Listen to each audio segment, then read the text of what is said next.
You're listening to the Journey Podcast. Is the key to transformation hidden in age-old shamanic practices? Stay tuned for today's episode. This episode contains adult subject matter and listener discretion is advised. Hi, I'm Petra Brunbauer, and with decades of experience with sadness, pain, anxiety, and stress, I finally figured out how to leave all that behind. And this podcast shows you how to break free permanently so you can reclaim your sanity and find the self-esteem and energy to go after the life you desire. With real talk about mental health, holistic healing, and the tough journey of coming out the other end. This is the Journey Podcast. Welcome to today's episode. In this episode, we journey into the realm of personal transformation and spiritual growth with a modern medicine woman who brings profound wisdom from ancient traditions. We explore the process of discovering and reclaiming our innate wisdom and healing abilities. Our guest shares her unique experiences and insights, guiding us on how to connect deeply with our inner selves and harness our natural capacities for healing and enlightenment. Jemmita is a modern medicine woman, retreat leader, healer, and ceremonialist. She walks a sacred shamanic path, offering deep transformational work globally, from Australia to Bali, UK, Europe, Ibiza, Peru, and more. From a young age, Jemmita was able to perceive the unseen world as well as communicate with beings of nature. She taught herself how to work with ritual and ceremony to harmonize and balance energies. As an empathetic child, she learned how to navigate her way through her sensitivity to turn it into her superpower, learning how to build energetic strength and resilience. She met her first Andean maestro in 2012 after a harrowing plant medicine experience with a Western shaman and was initiated into their lineage in sacred ancestral medicine soon after. With the backing of her Andean elders and maestros, Jemmita is deeply honored to reverently share the profound medicine and teachings of the Andes cosmovision, woven in with well over 25 years of wisdom and experience from walking her own spiritual path of awakening. Her mission through anchoring the light is to guide and empower others to remember their own true divine nature, power, and innate magic by anchoring the light, which is essentially assisting others to discover, remember, and reclaim their own wisdom and healing abilities. To make the journey from being controlled by the ego mind to being led by the heart, offering tools and modalities for awakening, to heal, empower, liberate, and transform. Here is my interview with Jemmita.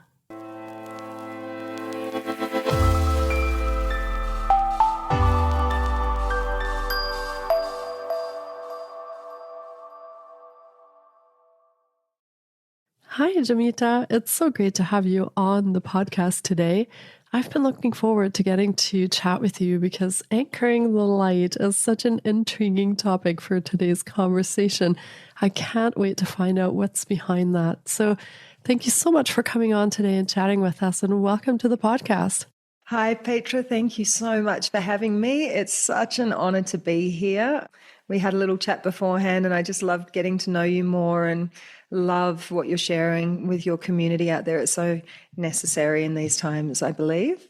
Yeah, and right back at you. What you're doing is such wonderful work in this world and bringing so much healing and light. So I'd love to share more of that with our listeners and let them kind of discover what you are doing. So would you like to share a little bit about your own journey and where you have been and where that has brought you today? Yeah, for sure. We were talking when we were chatting beforehand about anchoring the light and what that actually is. And I started to tell you and I thought, no, I'll wait and I'll share it with everybody where that actually came from and what that means, because I guess it's the umbrella for everything that I do. And how it came about was must have been about 10 years ago now. I was at a big festival facilitating an opening cacao ceremony for about 800 people, and we had elders and wisdom keepers coming from all around the world. And it was a massive honor for me and also a massive undertaking and a huge responsibility, because here I am in this human spacesuit. Clearly, I'm not Indigenous. I'm Indigenous to the earth, but I'm not from a specific culture. And here I am with Kogi, with Lakota, with Indigenous Australians and Maori. it was so beautiful because I feel that we're in these times where we have access to so many different ancestries now for healing. And it used to be, like my Maestro Puma here in the Andes said, that ancestry stopped at the village gates. You only kind of knew your local, and that was it. To find anything about anything else, you would have to travel. But now, as everything is open up, we're tapping more into our cosmic ancestry, that original seed where everything comes from, and it's given all of its different shapes and forms. And when we are working on that level and we come from the purity of our heart and in the humility, then we can weave those things together in a way that's super powerful and super healing for everyone, where everyone is feeling honored and respected.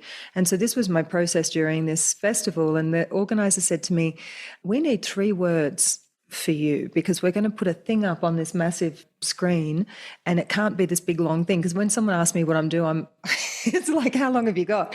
It's such a long explanation. I was like, wow, what is this? So I really had to sit with it. And then these 3 words pop through: anchoring the light. That's really the essence of everything that I wish to share and that I feel is my true purpose and mission in this life. I was born on the summer solstice in the southern hemisphere, which is the opposite to you guys up there. And when I was a little girl, my mum always used to tell me that I was born on the day of most light. And I remember even as a kid having so much compassion being born around Christmas. And we would go and see the Christmas lights, and we'd be coming home at night and I would see the homeless people on the street. And my God, my heart would break. And to the point where when I was a teenager, I started bringing street kids home to the house once a week, like a different, and my mum was like, oh my God, here she goes again. I'd be picking people up off the street and bringing them home. So there was always this desire to uplift. And yeah, so anchoring the light, what that is it's remembering the truth of who we really are. What does that even mean? Because we hear that thrown around so much. It's remembering our divinity beyond all spiritual practices teach us this, of course, but beyond the limitations of the mind or even the body. It's remembering our essence, which is even beyond the soul. The soul is that part of us, that beautiful part of us that thinks it has something to achieve, that thinks it has something to learn, that thinks it has a debt to repay or a karma, something to work through. Whereas the truth of who we really are, the essence, is never changing. It's this beautiful isness that just sits there and holds us in our highest light compassionately and is like, oh, look at her go through all of her processes, ups and her downs, and I'm just standing here, the biggest cheerleader there ever is, just waiting for her to remember who she really is and to come home and to know that she's already whole and she's already healed. And I feel that especially when these times that we're in now, it's really important for us to have tools and practices and connection to bring us back to that essence, to bring us back to that center, and to remember that our true purpose simply is that we are seeds of love. We've come here on this earth with a very divine gift, and our mission while we're here is simply to be the very best that we can be while we're here, to do our best to reach our highest potential in anything that we choose to do. It doesn't have to be the path of the hands-on healer. It could be a banker. It could be whatever it is. Just do it from love. Do it from service. Your true purpose is something you came to be, not something you came to do. And then at the end of our time here on the planet, when we're planted like seeds back into Pachamama, really that's what it is when we return to the earth. Then through that essence, through what we've created, our essence is eternal, and then thousands more like us can come. And then we create this awakened society. And I believe that the ancient cultures knew this, and this is why they did what they did, practice what they practice, and why they saw that their life here on earth was, first of all, to have fun. It's like we have come here. I've just finished a 20-day pilgrimage here in Peru, and I had people coming from all over the world to have this adventure. And of course, there's things that happen on the adventure that you have hard days. You have days where you're tired. You have days where you don't want to get out of bed. You'd rather stay there than go and visit a sacred site. But you know you're on an adventure. You know you're on a holiday. And that's kind of, for me, when I hit the tough spots, and I've been there, I've had twice in my life, I've hit really deep clinical depression. That was part of what fueled my passion to do what I do now. But I remind myself that I am here from, I believe, from the stars. And I chose to come here on an 80, 100 years, maybe if I'm lucky, adventure. So when stuff gets tough, it's a part of the journey. And my purpose here and what I understand is that I'm a conduit, I'm a crystal, and I'm a conduit for that divine love. I'm a conduit for that divine light. And I'm here to assist the planet, to assist the people, not by going out there and being like, "Wow, you need to do this and you need to do that," but simply through the being. And then I do believe that our planet is in a trajectory of awakening, just like we are. And we're all in it together. And there will be a tipping point. And I don't think it's too far off, actually. I think there's a massive wave. Podcasts like yours, a huge part of that wave that are switching people on and waking people up, even just a little bit. And we'll get to a tipping point where we move into a whole different paradigm. We've been in this old 3D sort of toxic patriarchal. There's nothing wrong with it. The divine masculine is needed. We need to have balance. We can't be out of balance, but it's been that kind of unbalanced patriarchal, but it has been the unbalanced matriarchal as well. We have to remember that before that. So now we're coming into this equilibrium and returning to our original blueprint, returning to our divinity. And we're going to see a very, very different, maybe in this lifetime, but definitely in the next couple of 100 years, I think it'll be a heaven on earth here. That's my vision for us and for our planet anyways. I like that vision. Thank you for sharing that. It actually sounds very beautiful. And even though we are going through some tumultuous times at the moment all over the planet, I also believe, like you said, that there's something else coming and that we are one by one waking up a little bit and kind of bringing more light to this planet. So yeah, thank you for that. And what a beautiful, beautiful place you're in at the moment as well. Is there anything that was sort of, I almost want to say like a pivotal experience that you had in the Andes that kind of led you to focus more on the shamanic practices and the ancestral medicines? Anything that you experienced there that kind of made you go, yeah, this is it, this is home? Oh my goodness. I have a big smile on my face because they are consistent. They have been consistent since I first landed here in January 2012. And when my feet touched the ground, I never knew at that time that this was my spiritual home. I'm sure many other people have experienced this, whether it be with the Andes or somewhere else on the planet. You know, for some people it's India or it could be anywhere on the planet. I had already been facilitating cacao ceremonies before I even landed here, and I was tapping into something, and what I was bringing through in my ceremonies, I had no idea at the time, but what I was bringing through was the Andean cosmovision naturally. And I don't even know how I knew, but I knew. And these cacao ceremonies I was facilitating were done, for a start, back then no one else was doing them. So I was kind of just allowing this to come through me and kind of practice with it. And I was ending up with these big groups of 70 and 100 people to experience this beautiful thing that was coming through. And then when my feet touched the ground in January 2012, which is unbelievable when I think about it, that it was January 2012, because that was the beginning of a new era that year, and particularly as we clicked over into 2013, the next year too, I had a flooding of remembering. I cried. It was like I knew this land inside and out, which again was strange and still is strange to me given how I appear. I'm blonde-haired, blue-eyed Australian girl, and I grew up dreaming of mountains. I lived by the ocean, and all I wanted, I mean, I love the ocean as well. I love, love, love it. I'm always torn.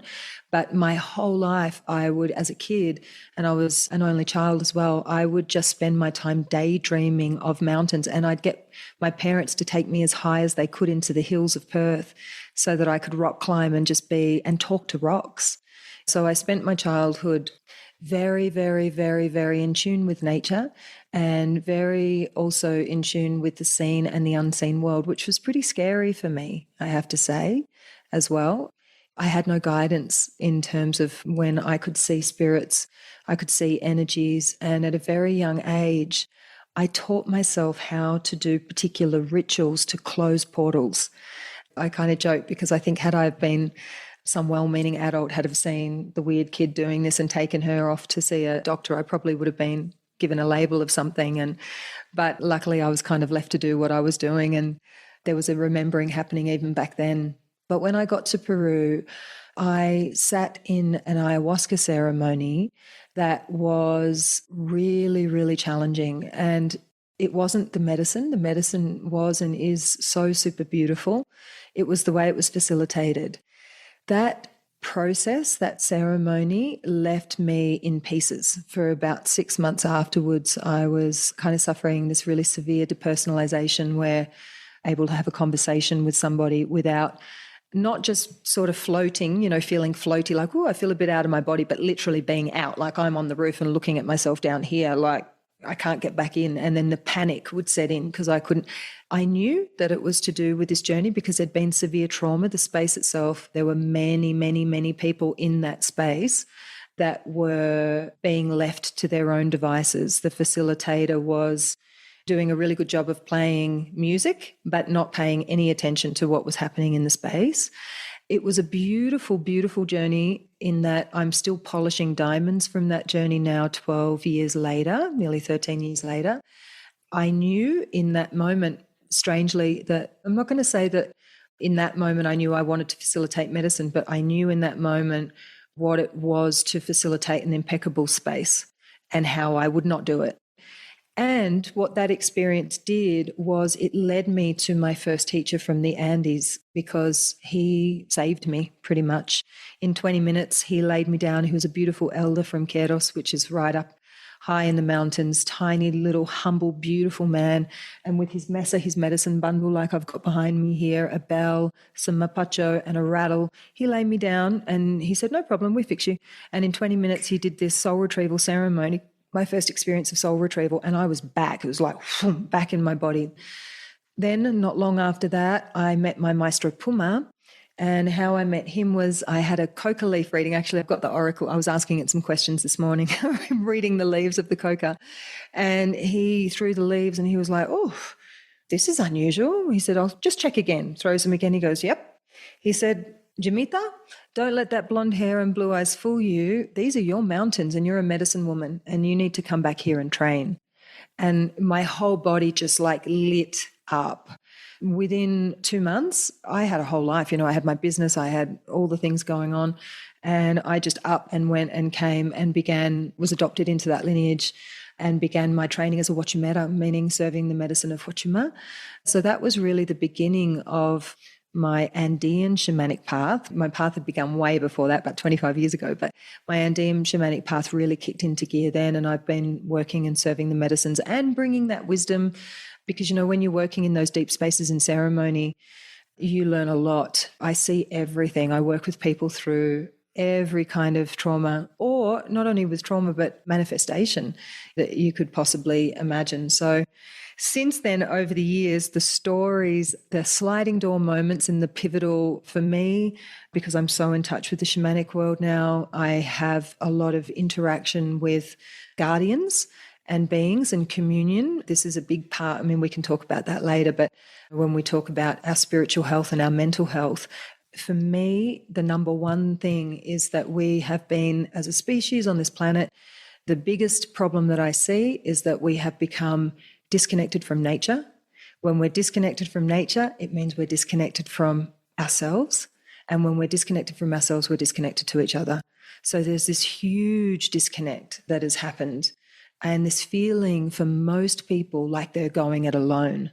Even if they've got people around them, there's still this feeling like I'm alone, I'm unsupported. What has shifted for me with everything that I have done over the years before Peru and especially in the last 12 is I have an unwavering communion and connection and relationship with these guardians, like the mountains. We call them the apus, the earth, the elements, very specific guardians. And 110 million%, I know I am not alone. In terms of facilitation, sometimes I'm holding space for 25 people on my own, like not in a physical team of people, but I'm managing and people are going into their deepest, darkest traumas. How do you do that? It's because of the communion and the relationship that I have with my guardians. My apus, my mountains, are guarding each of the energetic doorways. They are managing the energy that comes in. They're managing the energy in the space. They're telling me what's going on for the person. The medicine is telling me what's happening for that person. That can only come through anything in life, like any relationship that we have. We have to be willing to be present with it, put work into it, commune with it, speak to them, hear, converse. And then when the big stuff comes up, like for me, I've been through some very major cataclysmic things in my life, 2 bankruptcies, as I said, 2 depressions. It's been huge. But the difference is I know that I am not alone. So once I developed that strength of that communion and returned to nature, then the way that I am able to traverse and move through the things in my life, because life is life. Life is always going to throw you curveballs, right? So it's not about the curveballs. It's about the tools that you have and the way that you navigate them. And having my team means that I have a team that is helping me through that process, regardless of what human family. I have that as well, of course. But in terms of, at the end of the day, it comes down to you and you. When you have your allies and you're like, you can call on them for guidance. You can ask them to make the process easier. You can ask them to show you solutions. Life becomes magical. It changes, and you no longer feel like you're kind of out of control. Not controlling, but like you're out of control. You know that you have this axis mundi, this central point that you can always come back to that keeps you anchored and grounded. It keeps you anchored in your light. There's a long answer to a short question. I love that. And it's so healing and so empowering and profound what you've experienced, and the experience that you also, the space that you hold for other people to find their own journeys. So it's really lovely to listen to that and to imagine what was happening along your path and how you discovered that in the mountains and all that energy that you are now part of and that you're working in. So thank you so much for sharing all of that. I am very curious when you talk about the medicine or the medicines. So when you're working with people in a space, or your clients or people who are looking for maybe healing or more connection in their lives, how does the medicine come into that? What does that mean? And how do you start people back on that path of reconnecting with nature? How does that all come together? Yeah, it's a good question. Okay, I feel like I want to start by sharing that there is a difference between curing and healing. When we think of curing, then we are curing something that is happening in the body. So, for example, somebody may come and there might be something physical that is manifested in the body. It could be emotional, psychological, however it is. And curing is sort of what we do with the Western medicine generally, and we work on that level of fixing. And then healing is something that happens much more deeply. So healing is working or understanding, realizing that to be fully healed, you need to shift something, heal it on the level of energy. Why? Because we have our beautiful physical temple, our human spacesuit, but around us, and this is proven, it's not woo-woo these days, it's scientifically proven that we have an electromagnetic field. Magnetic. That means that whatever is happening in that field will attract to it something of the same vibration. An experience of any kind will come if there is an imprint, or it's almost like if you can imagine that the field is kind of like, it's not just glowing light, it's like it's like plasma, it's viscous, it has a viscosity to it. So if you put a print into that field and that print is kind of anchored there or stained there, if you like. And this print, this imprint could be from this lifetime, or it could be from another lifetime. Because as we move through lifetimes, every single cell in our body has around it what's called a morphinogenic field as well, a field of energy, a field of plasma that is coded with information that's carried through our ancestry, as well as what we experience lifetime to lifetime. So, for example, if your great-great-great-great-grandfather was a convict that got sent to Australia from, I'm saying that because I'm Australian, for stealing a loaf of bread and was hung, then the imprint of that is in the morphinogenic field in the DNA. And this is why people then experience things that they can't understand or can't explain. But really it's related to this thing that happened 500 years ago that wasn't even anything to do with you, but it's in that field. The same goes if we've experienced traumas in this lifetime or any other. The imprint, if it's not dealt with in that moment and resolved, the trauma, then it will create an imprint in the field, and that imprint continues to inform everything within and around you as to kind of what should happen for you or what you should expect. How that happens on the physical body is that we have energy centers. We know in the Vedic system there are chakras. In the Andes, we call them pohpos, and there are 4 of them, 4 main energy centers. And what is happening in that energetic field that is unresolved filters into those energetic centers through kind of like a funnel, you could imagine. And each one of those energetic centers pertains to the different areas and organs of the body. If there's a discrepancy in the field, then it's filtering this unprocessed emotion, trauma into the body, and then it will be stuck in the body and it will manifest as something physical and eventually will turn into disease, which, can turn into cancers, can turn into all kinds of things. So when we're talking about healing, yes, we want to cure the physical body and give it everything that it needs to thrive, but we also want to tend to what is happening in those imprints and in that energetic field so we can clean that up so that we don't keep either manifesting things in the physical body or attracting to us circumstances, people, situations. I'm sure many people can relate to this. They're like, oh my God, I've done all the work around this and still this thing comes to me and still I have the problem with money and still I have these dodgy relationships. It's like, why is that happening? Because there's still something in the field that needs to be tidied up. And as the wonderful Dr. Bruce Lipton talks about, if you know his work, The Biology of Belief, the field in a human is the mind. So we also need to do the work to reprogram, repattern, and re-imprint the subconscious mind. The subconscious mind for me is kind of like a trapdoor. And above the trapdoor, we have 10%. 10% of the mind is conscious. That's the part of us that's talking now. That's the part of us that's determined to do the self-help thing. We're reading the books, we're going to the retreats, we do the yoga classes, whatever it is. We're determined to change. And then 90% of the mind is under that trapdoor. It's the subconscious. And 90% of the time, we are being ruled by that subconscious mind. That means every experience, every conditioning, every belief, every program that we've ever been given since, and that's a whole other thing we can talk about in a moment, how we begin with those programs, where we actually get them from. And if we don't tend to what's under the trapdoor, we call that shadow work, but shadow work doesn't have to be hard. It doesn't have to be heavy. There's a misconception or a belief that you've got to go into the dark night of the soul. For sure, there's going to be periods in life where you will naturally go into the dark night of the soul. But the whole thing about anchoring the light and coming back to remembering the truth of who we really are is that when we go in, and this is how the medicines help us, when we go in and lift that trapdoor of the subconscious mind, we are in our highest frequency. So we can look at those things through different eyes. We can look at the traumas through the eyes of compassion, through the eyes of forgiveness, and we can start to liberate ourselves from those things that are holding us as prisoners of the past rather than allowing us to be pioneers of our future.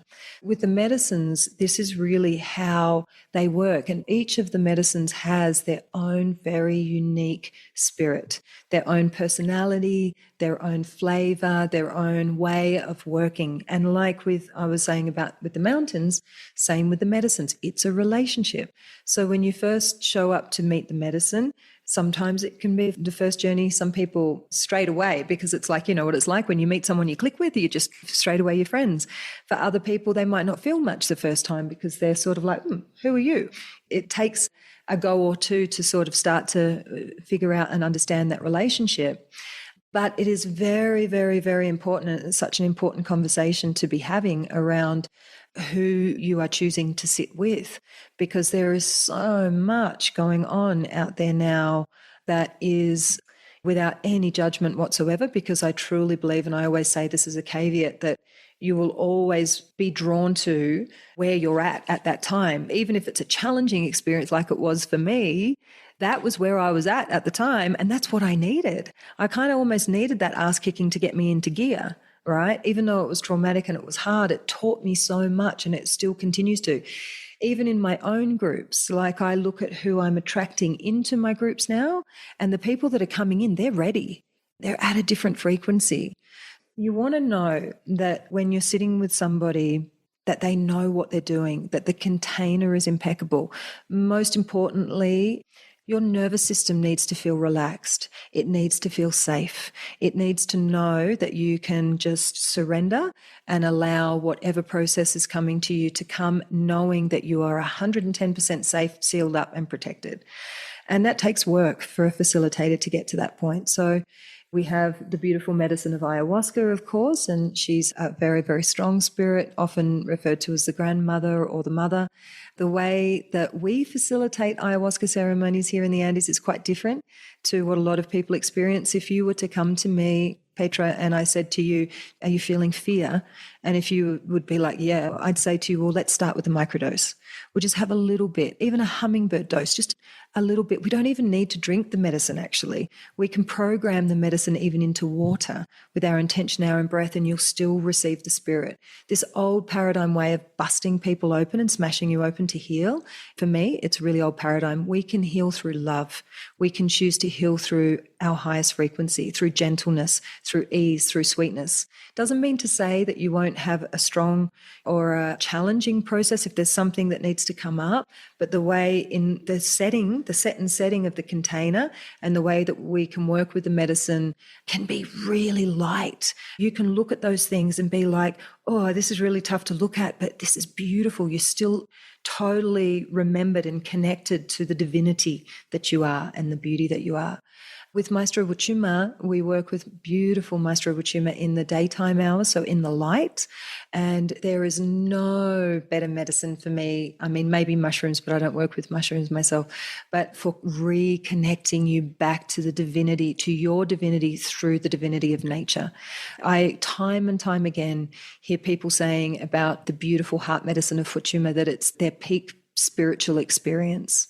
It opens your heart in such a way that, again, your perspective shifts. People often have a lot of tears with Wachuma, and they're tears of release, but they're mostly tears of beauty and gratitude, of realizing who you really are. And when you get that, when you touch that, and it's in your body and you have a felt sense of it, nothing is the same after that. Because you're no longer seeing the 3D world just as it is. You've touched heaven. You know that it exists. You know that it's real, and you know that it's you, that it's within you. And the power of that light, the power of that love never leaves you. It's in your heart forever. And a beautiful medicine that I work with en masse, that I teach people to work with, because these stronger medicines are delicate and it takes time and understanding how to navigate and drinking a lot of it to understand how to go move through all the different dimensions. We're working really through the 7 dimensions and how to bring people back and all of that. However, there is a medicine that is profoundly beautiful for these times, extremely safe, and if it's facilitated in the right way, very, very powerful, and that's the medicine of cacao. This is an ancient medicine that you often hear it talked about being from the Mayan region, which it is, but it's also other parts of the world too. Here in Peru, they work with it as well. And this beautiful medicine, similar to Maestro Wachuma, is an amazing medicine for opening the heart. And through sweetness, but through directness, it can really help you to get very clear, a lot of clarity, but again, through that highest frequency, through that joy. So this is a beautiful medicine that people can work with themselves and that they can also easily facilitate to their families and communities and even to really big groups to facilitate these healing and transformational spaces for people. I think there's a deep desire for people to want to be in service right now because healing's needed on the planet, right? And our healing journey goes that first of all, we heal ourselves and then we take what we learn and we share it with others. And then we realize eventually that there's nothing actually to heal, that we're already whole. And then this cycle kind of begins again. And that's the healing cycle and the healing journey. Wow. I love that. I love the medicines that you talked about and the cacao. I've never experienced a cacao ceremony. So I think that also has to go on the list to be part of the experiences. Just amazing how we are bringing these things into the world now, but really they're nothing new. They've been around for thousands of years. This is ancient knowledge. Like you said, the ancients already knew so many of those things that we seem to have lost nowadays on our planet. And you are rebirthing those to help humans, to help humankind, and to heal and bring light to the world. So wonderful. And thank you for explaining that, because I think listeners are very curious about what shamanic practice looks like, or what medicines look like, or what they can experience when they come for healing. So thank you for kind of explaining that and making that a bit more tangible for our listeners. And you work with clients as well who are seeking healing or who have traumas that they would like to work through. So how do you work with clients? They can probably come to retreats that you offer. Any other ways that you work with clients? Yeah, absolutely. First of all, I just wanted to touch on something because you mentioned it there about the medicines. And what's super interesting is that originally the medicines weren't used for healing. In the last probably 5,000 year cycle, this is the beautiful thing about these ancient traditions and cultures, is they talk about these, what we call in the Andes, pachakuteks, which are these great cycles. In India, they call them the yogas. And we're in this tarapai pacha at the moment, which means it's the cycle of change.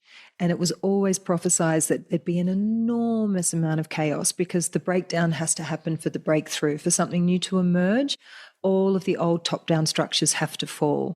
So it's important for us to keep our eye on the prize with that and understand that when we're seeing all of this, like sometimes it feels like we're going backwards, that what we're seeing around us is a part, as hard as it is, it's a part of what's necessary for the new to be able to emerge.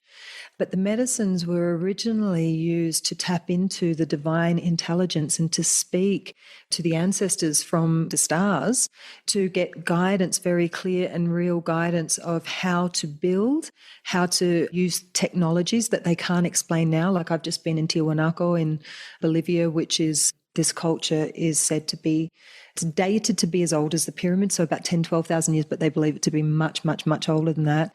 And still, that technology, they cannot figure it out. With all of their modern engineering, they cannot figure out how they embraced light and sound to create lasers that melted rock. The medicines were used for that back then. They built portals with very specific geometries that they were able to access and move through to these other dimensions to receive the wisdom and information to bring it back and put it into practice on the earth. Eventually, we're going to come back to that as the healing cycle starts to complete. And there has been and still is a big focus on individual healing. But what's happening more now is we're being asked to clean up our own stuff and move our perspective and our focus more towards the global, to the collective healing. But as I'm sure you know, when we heard that, when we heal ourselves, we heal the world. And what does that even mean? So when we deal with what's arising for us with our traumas, be it ancestral or whatever has occurred for us in our life, there is this beautiful web of light that we call the Texamuyu, and it's like a spider's web, and it goes right throughout the earth. It goes even beyond into the cosmos and into the universe, and the tiniest little movement that you make in your part of the web vibrates and affects and changes every other single part of the web. So when people are courageous enough and they put their hand up to finally say, I'm ready to do the work and to do my healing. I remember back 25 years ago when I first started with my meditation practice, and I was so focused and so on. I remember people saying back then, oh, isn't that a bit of a selfish thing, taking all that time to, and it's like, it couldn't be more the opposite. It's so selfless. Because when you're doing that, you're changing the way, the frequency in your part of the web, and it exponentially helps and heals the collective in the world. So your healing is global healing. People, when they come to work with me, I don't do one-on-one sessions so much anymore, only because I have so much going on, but I do a lot of small group retreats. And how we work, actually the way that I worked changed since the COVID pandemic. Why? Because the guidance that I got was that since then we are totally different beings. Our nervous systems are completely different. We are wired differently. We are way more sensitive. It doesn't take very much at all for us to sort of open or even to crack in terms of what needs to come up to be seen and out. So the way in the Reset and Rise retreats that I do, they range from 3 days to 5 or 6 days, just depending whether they're a little bit of a longer format, or if I'm somewhere, then we do it sort of over more of a weekend kind of thing. And we spend the first day or two in preparation. That means that we get to know each other. We take a really good look at where we're at. We get really clear about what we no longer want to carry forward. So what are we really ready? Because you want to bring your conscious awareness to that, but you also want to bring your power of will.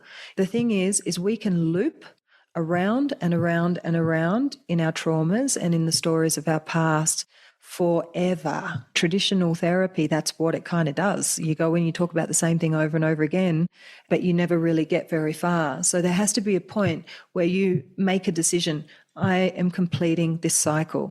And what is it that is stopping me from being able to complete this cycle, right? That's what we're interested in getting into. So we identify that. We look at what it is we want to call in, like what is the life that we want to, what is our highest potential? What do we want to move towards, so that we can ask and speak to the medicine and ask it to bring in that clarity and that direction and that new frequency.